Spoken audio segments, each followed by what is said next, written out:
everybody. Welcome to this very, very special event today with Rabbi Shlomo and Brody. I've been trying to get Rabbi Brody here for a long time, but with the help of our super persuasive team of Shoshana and Naomi, we finally managed it, and we're delighted to welcome Rabbi Brody. This event is sponsored in memory of my grandmother by myself and Jeffrey Glasky, Malka Bat Menachem Mendel. It's her 49th Yortzeit today. She would definitely approve of this, and Yehi Zichra Baruch. I also want to dedicate this to a refuah shlema to our dear friend Yechezkel Yehuda Ben Yenta, who is undergoing a difficult time right now. We should have a refuah shlema. And also for another dear friend, Chaim Yoshua Ben Avraham, whose journey should be an easy one. Rabbi Brody is, I'm going to embarrass him a little bit now. He's a bit of a superstar, really. Those of you who will have read his CV will know that he has several degrees, Harvard, Bar Ilan, various other places. He's been a teacher in Kerem B'Yavne, Dean of Tikva, online learning, and author. His books are over there, and I can thoroughly recommend both of them. Having read both of them, they are superb.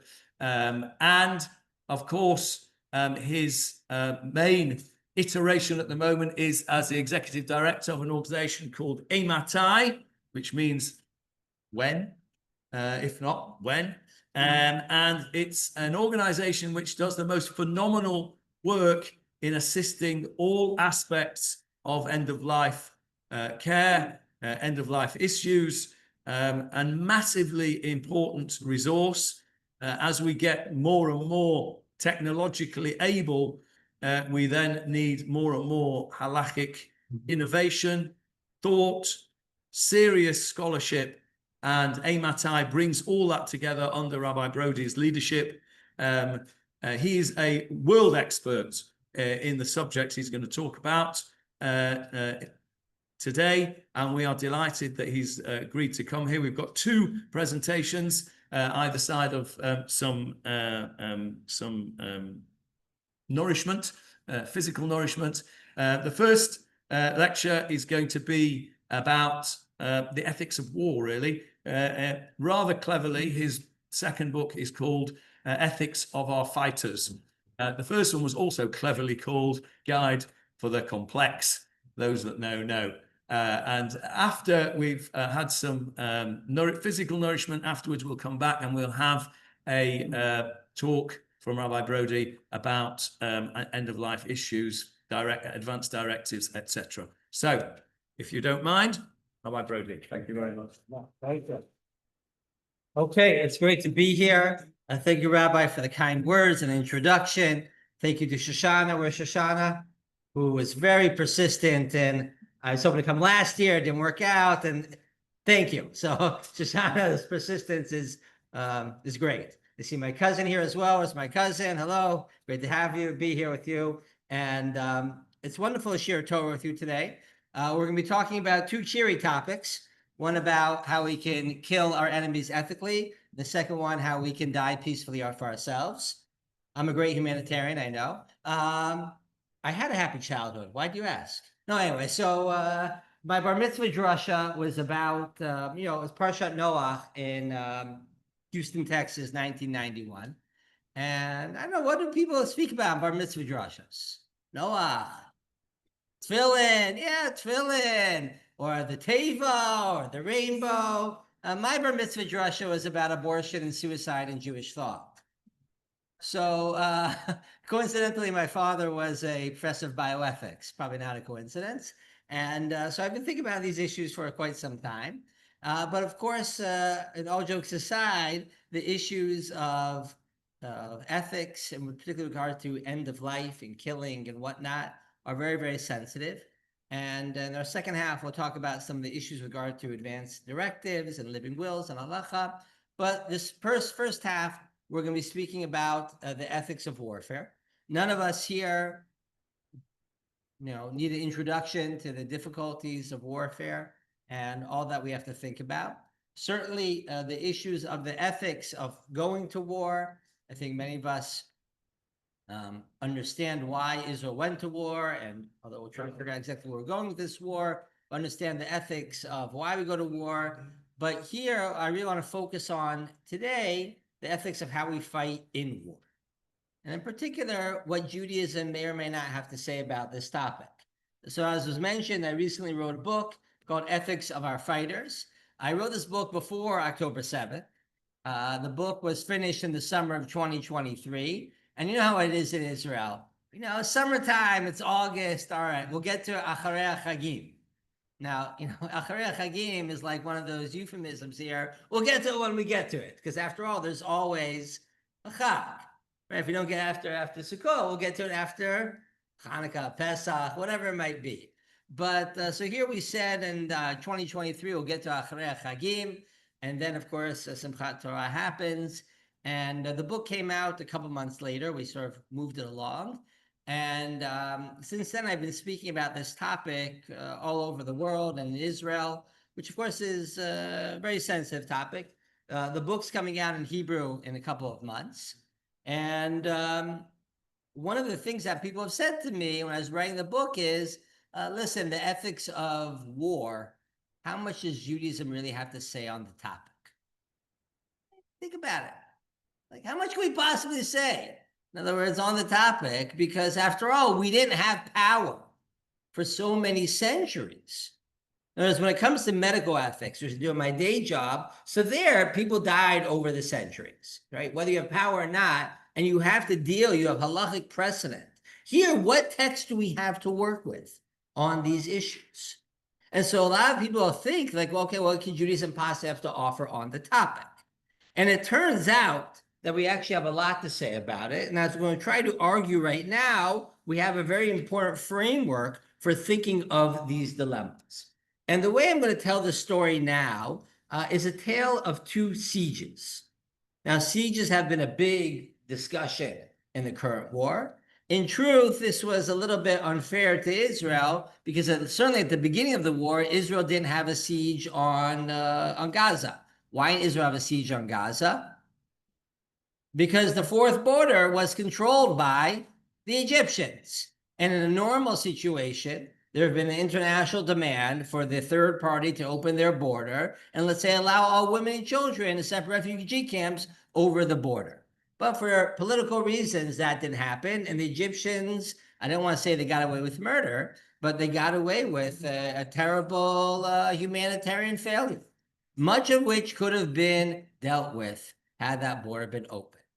But nonetheless, certainly now we have a siege. And in any case, I want to try to teach something about the ethics of war by thinking of a tale of two sieges.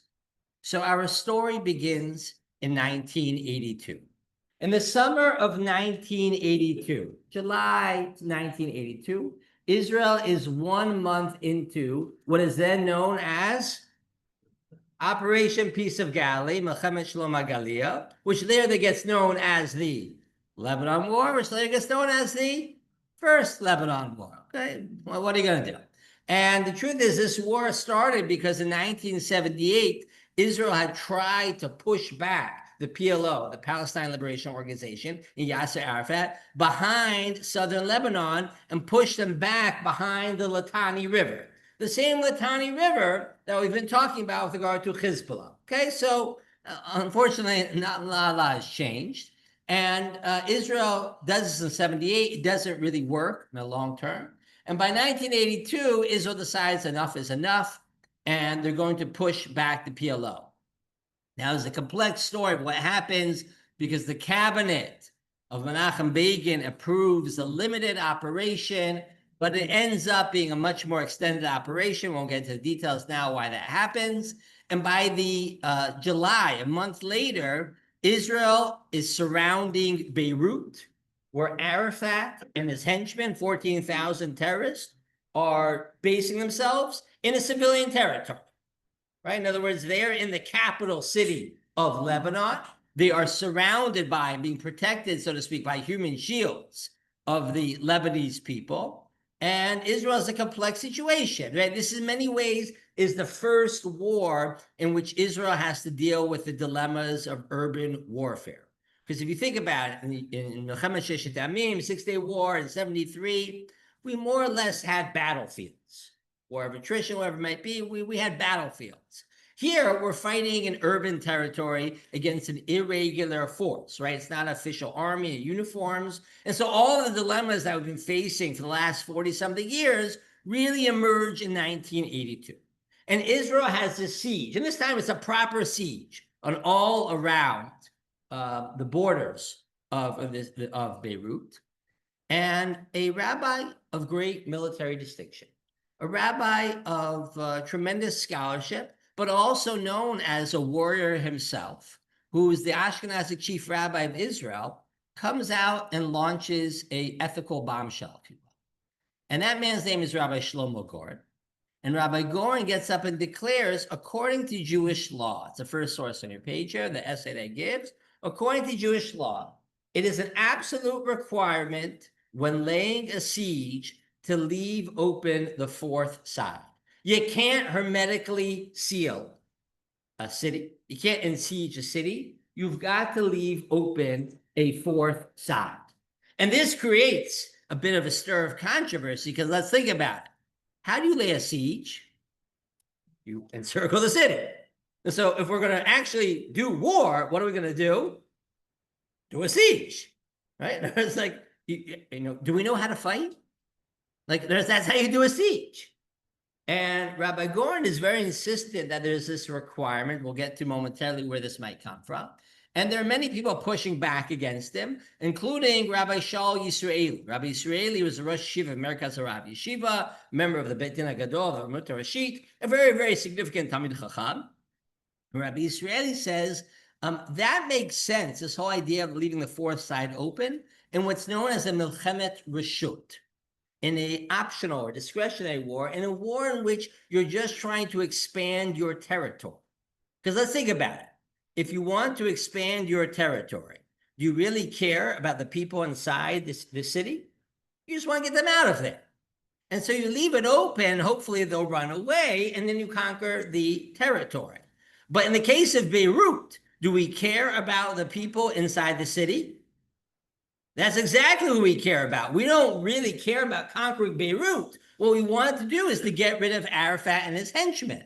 And so if you leave the fourth side open, what's going to happen? Sure, some civilians will flee, but who else could flee? The combatants.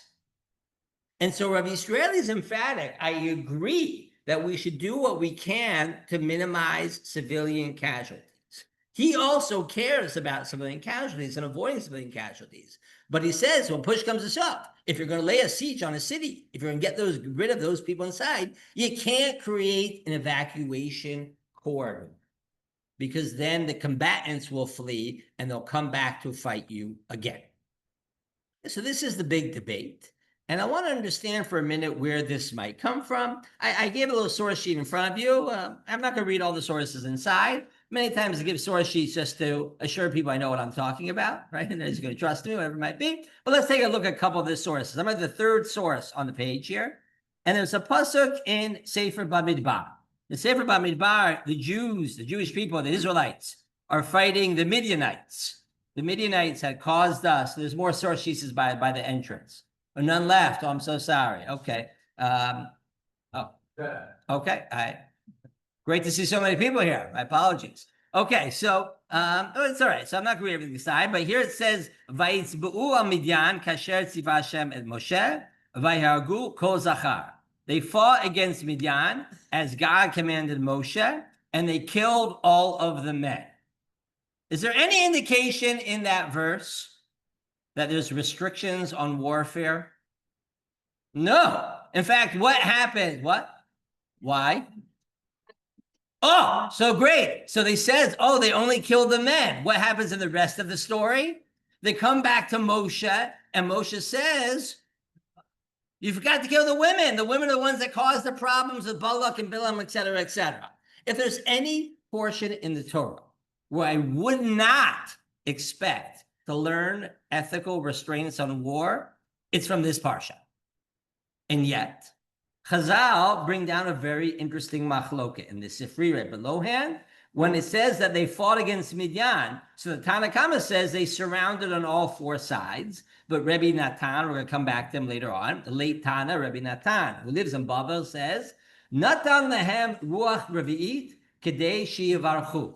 They left open a fourth side, so that way any Midianites who wanted to could flee.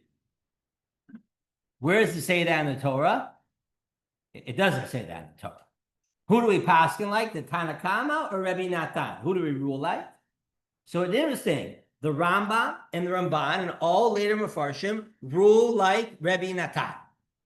If you look in the formulation of the Rambam, he says in 2 Halachot below, I have it in English, when a siege is placed around a city to conquer it, it should not be surrounded on all four sides, only on three. A place should be left to flee, and for all those who desire to escape with their lives, as written in Sefer Dvarim, and they besieged Midian as God commanded Moses. Now the Rambam knows it doesn't say it in this verse. So what does he say? Mipia Shmua. There's a tradition, Lamdu Shebekach Tziva.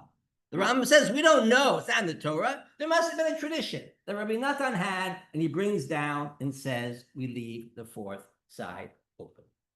Okay. And this is what Rabbi Goren cites to state that when you lay siege on a city, you have to always leave the fourth side open. The previous halacha, the Rambam says, before you start a war, you should offer them to surrender for peace. And even when you start the war, you also have to leave the fourth side open. Now, it's interesting. Let's think about it for a moment. What's the rationale behind this? So I mentioned not only the Rambam, but the Ramban, Nachmanides, rule this way. And the Ramban brings down, I have it in English here as well, he says that we have to leave the one direction open, so if they want to flee, they can do so. And he gives two rationales. One rationale is a strategic rationale. Let's think about it for a moment. You lay siege on a city. If you don't let them flee, what will happen? They'll fight. Why will they fight to the very bitter end? They have no choice. They might as well fight to the very bitter end. We'll get to now later on. Okay, but before we get to now, we'll come back to this. All right. Lively crowd already. I'm looking forward to the questions. Anyway, so where was I? Yeah. So if you don't let them flee, they'll fight to the very bitter end. So it's a strategic idea. But then the Ramban also gives another rationale, and he says as follows: Ki b'zeh nilmod linaheg bechemla. From this we learn to act with compassion, even towards our enemies at the time of war. Very interesting. 13th century, the Ramban says, even in the midst of war, we show compassion and we let people flee for their lives. And Rabbi Goren says this is what we have to do now as well. So here's my question to you. The IDF, there are two positions. Rabbi Goren, who says you have to leave the fourth side open, evacuation corridor, and Rabbi Israeli, who says it's not a requirement here. Who does the IDF paskin like, Rabbi Goren or Rabbi Israeli? Answer is they didn't ask either of them. Okay, they didn't ask either of them. But in practice, the IDF leaves open two evacuation corridors. It's a 2-month siege of Beirut, July and August 1982, and over 100,000 people flee Beirut during this siege. Okay, now how many people died in the siege of Beirut? It's hard to know because the head of the Lebanese Red Cross was Yasser Arafat's brother. His data is about as reliable as Hamas's health ministry. I mean, it's amazing. You can't make this stuff up. It's unbelievable. But since the war has gone on, we had some outside analysts. There are a couple of pretty good books on it. One of them was written by an American analyst named Richard Gabriel. And he estimates that about 5,000 non-combatants were killed in Beirut, along with about 30,000 wounded. That's a lot of people. But given the number of people living in Beirut who are being placed in a war zone by the PLO, which was fighting amongst them, is that a lot of people? So if you look on the other side, you'll see here an essay written by a quote from a woman named Louise Goswald Beck. She was a lawyer for the ICRC, the International Red Cross. And a couple years later, she writes an article discussing civilians in the crossfire. And she writes as follows. The Israeli bombardment of Beirut in June and July of 1982 resulted in high civilian casualties, but not necessarily excessively so, given the fact that the military targets were placed amongst the civilian population. Meaning, the fact of the matter is, if you fight amongst civilians, there's going to be civilians killed. And it wasn't excessive given what was happening here. And in fact, if you take a look at the book called Flawed Victory, Flawed Victory is a book written by two American military historians who were in Lebanon during the war. They're actually firsthand witnesses to the war. And as you can tell by the title, Flawed Victory, they have what to critique of the war. But this is what they had to say. As military historians, we can think of no war in which greater military advantages were gained in combat in densely populated areas at such a small cost in civilian lives lost and property damage. And this despite the PLO's deliberate emplacement of weapons in civilian communities.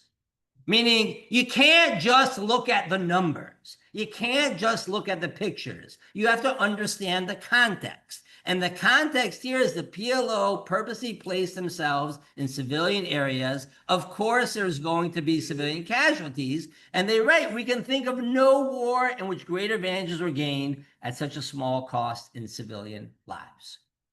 Remarkable. They did not publish this in the New York Times, I promise you, even then. Okay. And Rav Goren gets up and declares this was a tremendous Kiddush Hashem. Tremendous Kiddush Hashem. The IDF followed the ethical principles of the Torah, left open evacuation corridors, and people were able to flee. Tremendous Kiddush Hashem. Was he right? Hold that thought. So where in the world do we get this idea from? Now, we said earlier, the Rambam says, Rabbi Natan says, this is a Masorah. This is a tradition, right? We have no idea where he gets it from. But I have a theory of where he gets it from, which I admit everything I'm going to tell you now is true, but might be totally unrelated to the shir. I cannot prove what I'm about to say to you, but I am convinced this is correct. Okay, so take it for what it is. So where does he get this idea from to leave the fourth side? So it's interesting. The Baal Torah Tamim at the beginning of the 20th century, Rabbi Epstein, says, I think the idea of Rabbi Natan comes from the following. You know, we have a law, which Rambam brings down right before, which says that before you go to war, you have to offer the other side to surrender. We prefer not having war. And so the Torah Tamim says this is really just an extension of that. Why do we offer the other side to surrender? Because we don't want bloodshed. And so too, not only before you begin the war, but even once the war begins and the siege begins, you also should take measures to minimize bloodshed. Well, why would that be the case? Why would Jews say, particularly with regard to sieges, we really care about the harms of sieges? So let's think for a moment. Where do we see sieges in Tanakh? Do Jews lay sieges? Do the Israelites lay sieges? Sure. Right? Give me an example. Yericho, right? Famous siege throughout Sefer, you see in Sefer Yeshua, and in other stories throughout Tanakh as well. You have other examples of sieges. But we also know of sieges from somewhere else. How else do we know about sieges? What do you say? The Chorban, Jerusalem. Jerusalem in the time of Bayit Rishon, first temple, Bayit Sheni, second temple, and by the way, Beitar as well, all fall at the end of sieges. In fact, there's a day on the calendar in which we commemorate the horror of being a besieged people. What's that day called? Not Shiva Sabbath. Shiva Sabbath is the breaking of the walls. Asar B'Tevet, 10th of Tevet fast. It's very interesting. Shiva Sabbath commemorates the breaking of the walls. That makes a lot of sense. Tisha B'Av commemorates the destruction of the temple. That makes a lot of sense too. Asar B'Tevet commemorates the beginning of the siege. Well, why would that be significant?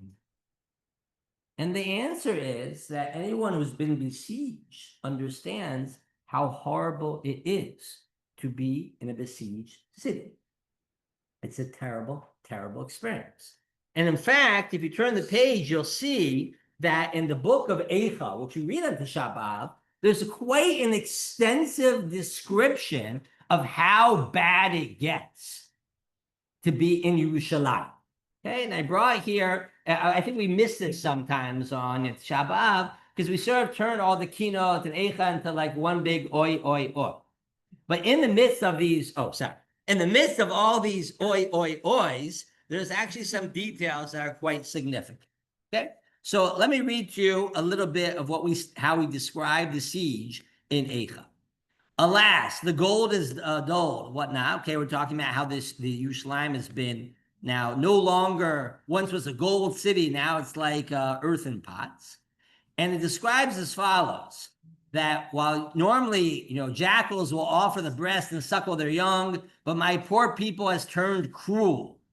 Little children beg for bread, but none gives them a morsel. They've now embraced the garbage bins, the refuse heaps, looking for any form of food. Their faces are blacker than soot. People don't recognize their neighbors anymore in the streets. Their skin is shriveled on their bones. Better off were the slain of the sword than those slain by famine. And you would prefer to have died of the sword quickly than to shrivel away through famine. With their own hands, even it goes undescribed, women have cooked their dead children and eaten their flesh. Pretty bad. Right? Now, again, it wasn't just by Rishon, 2.5 years of siege, but also by Sheni. We had to extend the siege as well. Second temple. And here it's actually interesting. In the second temple, we have some descriptions of the siege in Chazal, but we also have a record of it from the book of Josephus. And Josephus describes a case where a woman in the city of Jerusalem not just cooked the flesh of her child, but actually killed her dying children and then ate their flesh. And the Roman soldiers were sort of horrified by this. I mean, some of them, Josephus describes, didn't care, a bunch of dirty Jews, whatever. But some of them are horrified by it, and they go to Caesar and say to Caesar, what are we doing to these people? Like, we're starving them to death. We're starving them to kill their own children. And Caesar says, it's not my fault. Why isn't it your fault? So he says, I offered them to surrender. They chose to fight. They could have had satiety. Instead, what do they have? Famine. They could have surrendered when I offered peace before the war. They didn't choose that. It's all on them now. And here's my thesis, which I cannot prove to you, but I'm utterly convinced this is the case. Rabbi Natan, who lives in Babylonia and comes to Eretz Yisrael, we know some different sources, after the fall of the Bar Kokhba rebellion, who knows the horrors of sieges of Bayit Rishon and Bayit Sheni and Beit Tam, gets up and declares, if there's ever a time when Jews get to lay sieges again, don't do unto others what they did to us. Not only before the war do you offer them to surrender, but even when the war begins, you should show rachamim, as the Ramban puts it, because the ways of Torah are the ways of peace, as the Rabbi puts it. And therefore, don't do unto others what Caesar did to us. I cannot prove to you that that was his intent. All we know in the sources just says, Kadeshi of Archus, they can flee. But my speculation is that someone who knows very well the horrors of sieges comes and declares and says, when you're fighting a war, even a just war, let people flee. It has strategic value to it, and it also has what you might call humanitarian value. But here's my question. Since Rabbi Natan made that declaration in the 2nd century, how many times was a siege laid by the Jewish people since then? Yeah. It could be the first time that this Shaila came up, so to speak, was 1982. Very, very good. Very good. You get bonus points for that. It's true that in 1973 in the Sinai Desert, there was a siege of the Egyptian Third Army. I don't think that applies. It wasn't a city. It was an army. It was in camps, this or that. Okay, it may be a little different rules. We'll come back to that momentarily. But even an aside was the blood was donated in Israel specifically for soldiers of the Third Army that were interminated it. Okay, it's a good story as well. We'll come back to that later on. But you're ruining the tale of two sieges, okay? So don't complicate me in 1973. I think for technical reasons, supply will come back to, okay? And so Rabbi Goren, I think, is the first person who took this Shiloh in 1700 years. And he goes and says, you have to leave the fourth side open. Well, was he right? Now let's think about this for a minute. I'll take questions in a minute, 1 second, okay? Because let's think about it. What ends up happening? So Israel, under the pressure of the Reagan administration, cuts the deal at the end of the summer of 1982, and it lets Arafat and many of his men flee. They're supposed to be exiled from Lebanon. And Israel hopes that it will get a new, more friendly government into power. There's someone who's elected, he gets assassinated, he's a member of the Christian Phalanges. The Christian Phalanges take revenge on the alleged assassins groups, and they commit the massacre in Sabra and Shatila. And Bekitzer, Lebanon becomes a big mess. And it's threatening to go into another civil war. Of course, it had a civil war in the 70s as well. And the situation is very difficult because Israel's sort of stuck in Lebanon in an unstable political government. And guess what? Arafat and his men don't keep their end of the deal. Can you believe it? Terrorists don't keep the end of the deal. And they come back through Syria into Lebanon because they want to have a stake in the future of controlling Lebanon. And they're now in the coastal city of Tripoli, the Lebanese Tripoli, not the North African Tripoli. It's a little bit further up the coast. And this time they're fighting against Arab rebels who think that the PLO is too moderate. Exactly, Tzadiki Sodola. And Israel's sort of like looking at this situation, and on the one hand, they're like, let them kill each other. But then there's a bus bombing in 1983, in December 1983, in Jerusalem. And so Israel says enough is enough. This time the PLO takes credit for it. We're not going to let Arafat run away. And they say, you know, all we have to do now is put a barricade, a blockade on the coast. If we just close off the fourth side, Arafat has nowhere to go, and he can fight it out with the Arab rebels who are surrounding Tripoli. And there's a huge amount of American pressure once again to allow Arafat to flee because they're afraid that Lebanon is going to go into another civil war. This is after the Marine barracks have been bombed, right? Things are complicated. And Israel opens the fourth side and lets Arafat flee. And there's a rabbi in Jerusalem, a great Talmud Chacham, a man of very distinguished military history as well, who gets up and says, this totally goes against Jewish law. It was usher to let them flee. You should have never opened up the fourth side. And that rabbi's name is Rabbi Shlomo Goren. And people look at Rabbi Goren and say, hello, did Halacha change in 16 months? A record. It's never changed that quickly. How is that possible? So Rabbi Goren has a technical answer to this. Rabbi Goren says, listen, when does the fourth side rule of Rabbi Natan apply? Only when we are laying siege on all four sides. But were we laying siege on all four sides? No, we're just on the coast. If you want to have some humanitarianism, you should ask the Arab rebels to let them create an evacuation corridor, right? Sort of says it like, it's like, don't be, like, well, what are you doing? But of course, what do people say back to Rabbi Goren? Both critiques in both directions. If this was a rule about showing mercy in war, doesn't it apply even if we don't have all four sides? But then people also say to Rabbi Goren, you know what the problem is when we had the first siege of Beirut and we created those evacuation corridors, we didn't fight decisively and get the job done. And you know what happens when we don't fight decisively and get the job done? They come back. They come back. And so if we had done the job first in the first siege, we wouldn't have had even gotten to the point of the second siege.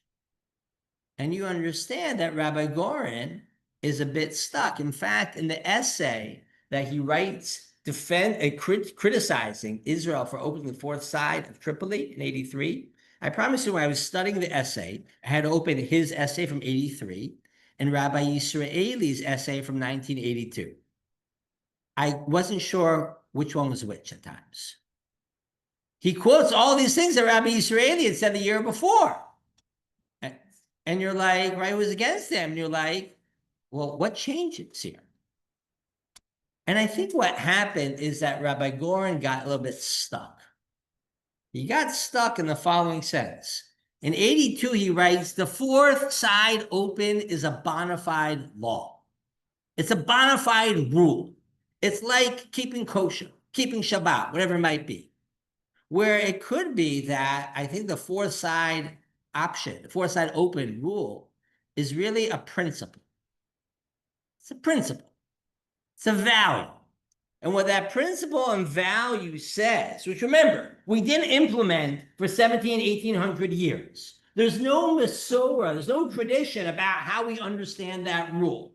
And I think in truth, what that rule was trying to get to is a very important teaching of Rabbi Natan, which says when you're in the middle of a war, if you can let people flee and still win the war, let people flee. Why do you want to kill people? We don't want to kill people. That's not our priority. But there are other principles as well which come to the table.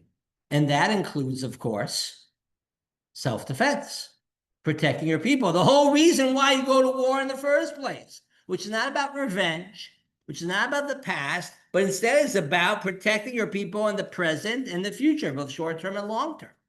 That too is a halachic principle. And in different circumstances, we're going to have to balance these ideas. So, bayamim ahem ubizman hazeh. And here I think we actually have a tremendous lesson to gain from this, which is to say that when we're thinking about the ethics of war and how we fight, there is always going to be multiple values that we bring to the table and think about. Do we care about minimizing bloodshed? Yes, that is what Rabbi Natan taught. That is what the Rambam taught. That's what the Ramban taught. That's what the Rabbi taught. That's what Rabbi Shlomo Goren taught. In fact, that's what Rabbi Yisraeli taught as well. Remember, Rabbi Yisraeli said there's no obligation to create an evacuation corridor, but we should do what we can to minimize casualties. But there's also a principle, which is defend yourselves. Defend your people. Which, of course, for many centuries, we didn't do. It wasn't our fault, whatever it might be, but we couldn't do it. And that, too, is a moral obligation. And here, I want to explain why this point of the multiple values is so important. Because I'm very afraid of fundamentalists. Now, everyone throws around the term fundamentalism, right? Fundamentalists. Who are the fundamentalists? So in my mind, fundamentalists are people who only care about one value. They say this is the only value that counts. Okay? So I don't think this is actually representative of the vast majority of this country, and certainly not the army and the government, whatever it might be. But I think we can admit that there are people in this country who think about one value alone, and that one value alone is defense, which means killing the other side. Now, we don't need to convince each other that we need to win this war, we need to defend ourselves, we need to prevent October 7th. We all get it here, right? Like I was speaking in University of Scranton for Pesach. So there I had to explain to people a little bit, like what it means to actually, have to defend yourselves. We get it. But does that mean that we don't have to care about other values? I mean, fundamentalism is so flawed because all it thinks about is one consideration. But there's a second type of fundamentalist, which I'm equally concerned about. I'm not equating the two, the different types, whatever it might be. But I'll call this the human rights fundamentalists. Those who say there's only one value. That's human rights. Well, see, I'm not trying to name names, but I'll ask you in a different way. Any Native Canadians in the house? No one wants to admit. Oh, I'm sorry. It's okay. So, Canada had a Prime Minister, Trudeau. Terrible. And why was Trudeau so terrible? Because he gets up like 3 weeks in the war. Like right now, like October 7th should have still been like, fresh in the memories. And he's like, the world is watching. How can you justify the killing of children in Gaza? And that's a terrible thing that children get killed in Gaza. Why was that happening? There's a reason why it was happening. Because we had to defend our people. And here you lose sight of the fact that self-defense isn't just a matter of national interest. Self-defense is a moral imperative. It's a moral imperative to defend your people. Not revenge for the past, but for the present and the future. Now, why does someone like Trudeau, and by the way, there's a long list of people like this, whether it's Macron or the ICC or a whole bunch of people, why have they lost sight of this? So go look up on Wikipedia, when we have lunch, and look up history of armed conflict in Canada. Now, you'll see 2/3 of the examples relate to labor disputes. 1/3 of the examples relate to riots after Stanley Cup victories. Hockey. Okay, you might know, if you follow hockey, they have a Canadian team right now. Chas v'sholom, they should win, because then there'll be armed conflict in Canada. And I say this, only half jokingly, because most of the West doesn't have skin in any game for a very long time. They have no idea what it looks like to have to defend your people on your territory. They just have no idea. Like, when was the last time anyone in Canada or in France or in England was afraid of being invaded, or having missiles thrown over? And I remember listening to Macron saying, even in France, we know how to fight terror. Wasn't meant to be that much of a joke, but okay, fair enough. I'm like, when was that? In 1960 with Algeria? And you're actually fighting terror and all the issues they have in Paris right now and other places? Meaning they don't have skin in the game. One second. I'll take questions. I'll take questions. So part of my issue is that they don't understand what this means. But part of the issue, though, simply is that they promoted one value. And that value of human rights is an important value. It's a value that we should relate to. And people who have suffered, like we suffered by others, should care about that value, which I think is exactly what Rabbi Natan was teaching. But there's other values at stake as well. And the lack of complexity of understanding the situation, which you see in much of the West, I think is because of the fact that people have lost sight of the different values that we're going to have to take into account when we think about warfare. And let me end with one final thought, and then, of course, I'll open questions. We have a little bit. Yeah, this is fast. There's some time. So, I asked myself, when is this war going to be over? I have no idea. No, I don't think any of us here have an idea. Small country. So yesterday afternoon, I was speaking to one of my neighbors who has multiple falafelim. He's a very, very senior guy in the army. I live in Modin. It's a very big army city. And, he said to me, you have no idea, Shlomo, what's going on behind the scenes. Forgetting about Gaza, we've got stuff going on in Syria. We've got stuff going on, with Iran. There's a lot going on here. A lot going on. And that being the case, I have to assume that we're going to be thinking about these dilemmas for many more years to come. I mean, no matter how the more immediate thing ends, there's a possibility right now that a year from now, we could be in a situation where the Iranian nuclear threat has been neutralized, that Hezbollah is very much weakened with a stronger Lebanese government, that Syria is more or less at an ad hoc peace agreement with us, that Hamas has been significantly weakened, and the Saudi Arabians have joined the Abraham Accords. Could be. It could be. Or it could be that a year from now, Iran has a nuclear bomb. Syrians are being jihadists. Hezbollah has been restored, and the Hamas is still in power in Gaza. And Turkey, Egypt, I got it. Okay, so there's a lot at stake right now. There's a lot going on. And that being the case, what are we going to need? Well, we're going to need a lot of physical fortitude and physical strength, right? We're going to need weapons. We're going to need people in the army. We're going to deal with the fact that there's a segment of this society that doesn't want to serve in the army. Maybe in the oven, right? We're going to need to deal with all those things because we're going to need soldiers. We're going to need boots on the ground. There's no question about it. We're going to need a lot of diplomatic wisdom and acumen about how to deal with a very, very complex geopolitical situation. I mean, it's insane, the world right now. Trump, Carney, Macron, Russia, Ukraine, Turkey. I mean, it's insane. It's just insane, right? So we're going to need a tremendous amount of wisdom in how to navigate that. And we're going to need a tremendous amount of moral fortitude, of understanding why we fight and how we fight. Not just physical fortitude, but moral fortitude, which much of the world doesn't get, and they're not going to get it anytime soon. They're not going to get it from the campuses, which is a moral cesspool, right? They're not going to get it from many governments who have all sorts of interests and not care. And not get it from many people who, frankly, are just anti-Semitic. And so that being the case, at least we should do all we can for good hasbara. We could do better hasbara.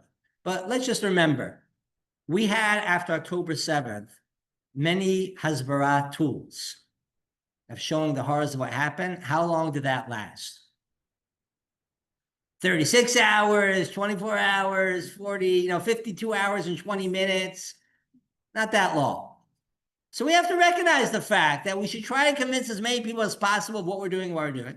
But we should understand for ourselves more than anything, which includes, by the way, the possibility, which I think clearly happens, that we make mistakes. We make mistakes.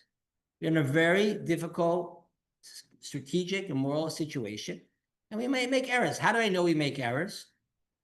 How many of the IDF deaths are from friendly fire? 10%, 15%? Does anyone think that's purpose? Of course not. We make mistakes. People are humans in very, very difficult circumstances.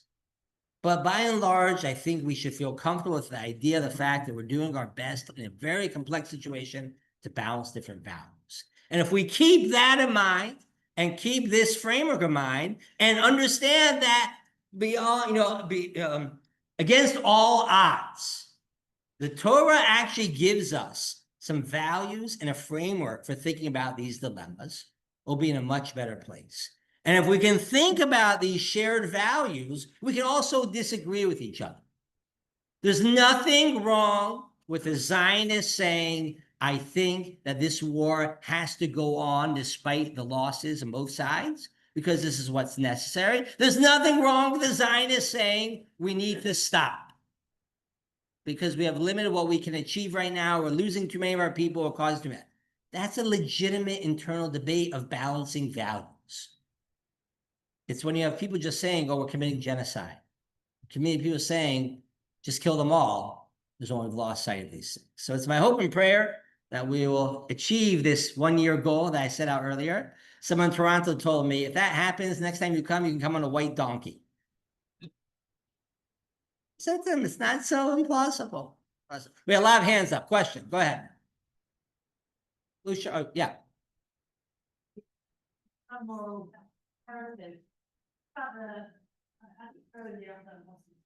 The hostage situation. So in this book, even though I've written about the hostage, many times, I didn't include it. The reason is that I modeled this book around all of the military ethics books that are written around the world, and none of them talk about that issue. Why? Because we're the only ones who have made the issue of having people stuck behind enemy lines as like one of the moral factors of fighting war. By the way, that could be a credit to us. That's saying America had many people stuck in Vietnam and Iraq and other places, and they let them go over this or that. So, my own feeling on this issue is that there's nothing different between hostages and civilians in general. It's part of the larger moral equation of why you fight war. You fight war not for revenge. You never should fight war for revenge. You fight war for the present and future short-term and long-term security needs of your people. Now, we have a group of people that are very, very endangered right now, who we have a responsibility for, partly because we failed them October 7th, partly because there are people, including some of our soldiers. We have a moral obligation to try to do what we can. Does that mean it should go above the broader moral obligation? Not clear to me. Not clear to me, but that's a very difficult situation to navigate. Very, very difficult situation to navigate. You know, I don't want to get political. I really don't want to get political. But nonetheless, on October 10th, if we had better leadership, the current prime minister would have got up and said, I made a mistake with the Shalit deal. And I want to create a consensus about what we're going to do with this situation. And the opposition leader, who in 2015 was the biggest critic of the Shalit deal, Yair Lapid, who tried to pass legislation to say that we'll never do a lopsided swap again. He should have got up and said to Bibi, let's join hands on this. That didn't happen. Chaval. Yeah, yes. How much? Yes. A question. It's got to be a question.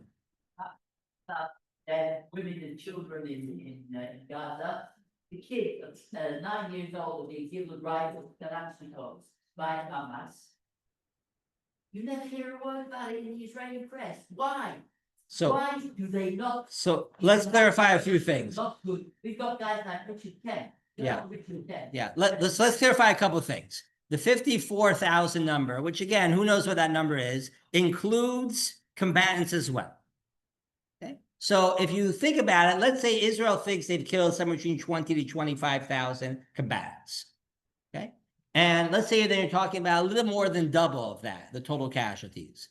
That ratio is unprecedented. Unprecedented for low amounts of civilian casualties. But here's what I want to say. The fact that many people in Gaza are being raised to be terrorists doesn't make them at this moment combatants that we should target. Doesn't make them combatants. There are many.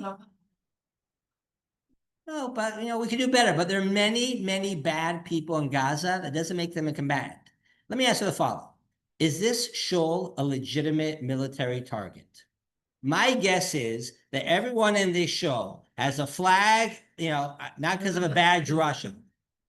Okay, right? Because the following question: my guess is that everyone in this shul has flags up outside, has kids or grandkids or whatever it might be in the army, delivers sandwiches, donates money, whatever it might be. All of you are complicit in the Israeli invasion of Gaza. War effort. Does that make you a legitimate military target? Of course not.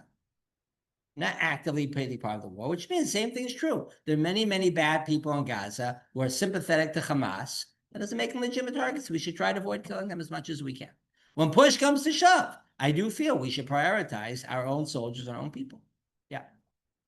I think when you were talking, and I might be wrong, in Yeshua, when Yeshua was told to conquer the land, he was given 3 instructions. The first was, anybody who wants to live, go. Right. Anybody who wants to live under the rulership of Bnei Israel, Right. peaceably and accepted, stay. Right. Those who don't want one or the other, then you go to war, but in war, like in war, yeah, you win. Yeah. Oh, so that was halacha hey in the Rambam. That's what Rambam. No, but the next halacha is leave the fourth side open. No, that's where if you allow people who want to leave, originally to leave, and maybe when they were first faced with the Israel, they didn't want to leave, and then afterwards they changed their mind. Leave them up. What he's doing is leaving the corridor, the option open. It's a great question. It's a great question. The only thing I would say is that I can't turn this into a bona fide law. How do you apply that in cases? So all of my argument is precisely based on what you said about Yeshua. I agree. My argument is precisely that there's a principle here which was established, which says that even once the war has begun, we should try to care about minimizing bloodshed as well. Say that even the war has begun, we give people the option to change their mind and do what we offered them to do originally. Hard to do that sometimes. Oh, And there's a bunch of questions. You got one question of 5 parts. Okay, well, we're gonna do, yeah. also, when Shaul didn't kill Agag, he Yeah, was told to kill everybody. right. Everybody to the last person. Yeah, and he didn't kill Agag. He lost the king, the monarchy. Yeah. Yeah. Which I understand, but maybe again I'm wrong. But when it's an existentialist threat to Am Yisrael, yeah, then somebody who comes to kill you, yeah, your obligation is to kill them first. So I understand the question. I don't understand this whole distinction between existential threat to all of Israel and, just a threat to 15,000 people. We have to defend everyone, right? The fact that, by the way, this I want to ask. One of the lessons we need to have from this war is, we're in Netanya. How many rockets do you have in Netanya before October 7th? How many did they have in Sderot and Ofakim and Otaf Aza? Yom Valala, 15 seconds, you died. We failed a moral failure to not stop that earlier. And that's part of the things we need to lose sight. We can't lose sight of the fact we had a moral failure on October 7th and before October 7th as well.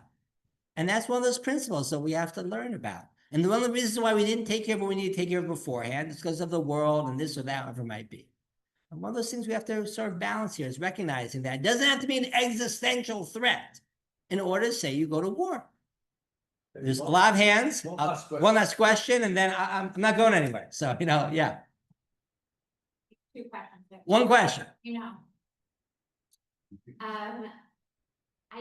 I'm curious, you talk about self-defense being a moral value. Right. I think it's not necessarily depends whose morality. I think it's important to distinguish between Christianity and Islam and Judaism. What our moral compass is. If anything, I think Christianity has this concept of turning the other cheek, sort of like allowing yourself to be a victim and idealizing sort of like sacrifice.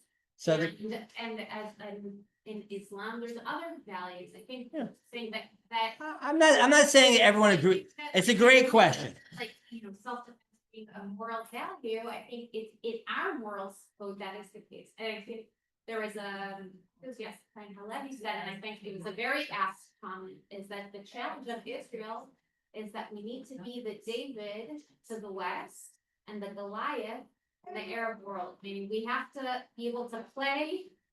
So I totally disagree with Yossi on this point. I love Yossi. I totally disagree with a lot of things on these issues, including, no. The world should see us as the David and the Goliath, not one or the other. This whole idea that we should look weak to the world is a terrible idea. No, we believe in self-defense. We believe in strength, and we're going to show that both to the West and to the Arab world. But being a position of strength doesn't mean you're immoral.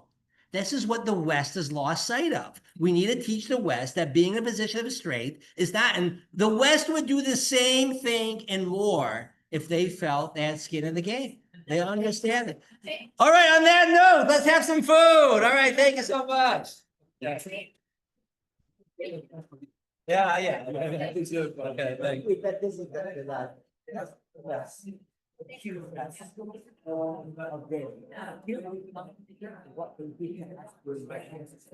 Hey, it could be. I feel that it could be. It could be.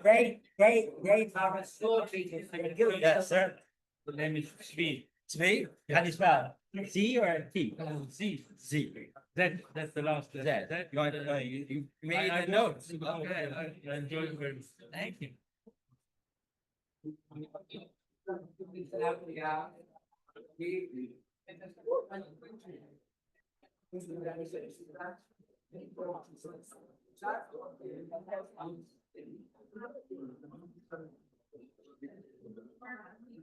Right here. 100 shekels.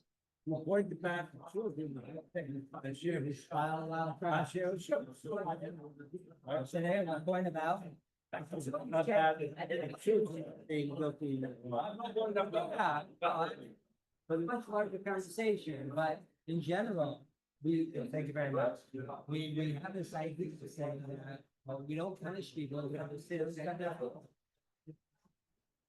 We will always win. I heard this there 3 months also. Do I pay this too? To me. Okay, exactly. Thank you. Thank you. And I'm gonna try to change for. Fantastic question, You can try. You know, every time your hand went up mine did, you were in front. I only asked 2 questions. In Ask Midian. Hannah. Okay. Midian. No, I wasn't counting. Reason why they- I'm not gonna count. Don't say Like that. to ask you questions. Lived in Midian. And you cannot, How do you know that? How do you know that?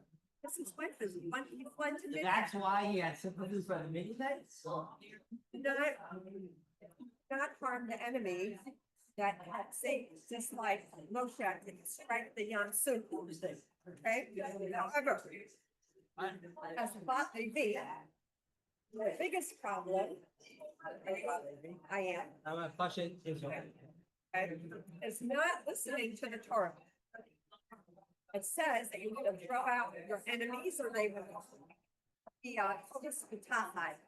Okay, that's the first thing. Second thing is, when you declare war, you're Rahmanis. If you have Rahmanis and you're if it's part of Eretz Israel, Gaza is part of Eretz Israel, no Rahmanis on them. Now, you can argue that you'll send ships, ask them, send ships and take them out. Because we want to leave them out. But I told the mayor said, I would rather their son die than my son die. That's a little bit. Not gonna say the opposite. But anyway, okay. I agree. I'm not there. I'm not saying that. I agree. But when you start to fight a war, they should know that they have no Rahmanis on them. On Sodom and Gomorrah, on after we call it Let me ask you on something. I. I The appreciate it. the Israelites came. You're making it very important. The Israelites came from behind and slaughtered the women and children that were left behind. Okay, Okay, the women and children, they were defenseless. They slaughtered them. I hear your point, but you didn't convince me. No, it's not? First time, Oh, sorry. first time a question cost me 100 shekels. Who am I writing this to? Me. This was B-A-N, B-E-N. What's the last name? Yeah, yes. That's right. All right. If you You know, finish my the- question is, he alluded to it, didn't get to it. I think these times of this war, we have to redefine what does it mean about winning and loss. Hamas does not define win and loss the way we. I agree. In your comment. I agree. I agree with that. That was But my, that was. gonna be- I agree with that, but I think we need to figure out, okay, for ourselves, is what is it that we define as victory? And there, I don't care about victory. I think there's very little moral significance to victory. What I care about is, do we have a more secure situation or not? And the fact that we can't have a parade is irrelevant. And Hamas said, as long as they have one soldier standing, they've won.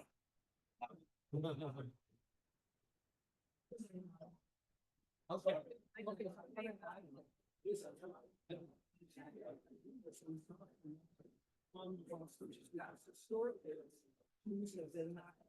Taken hostage by pirates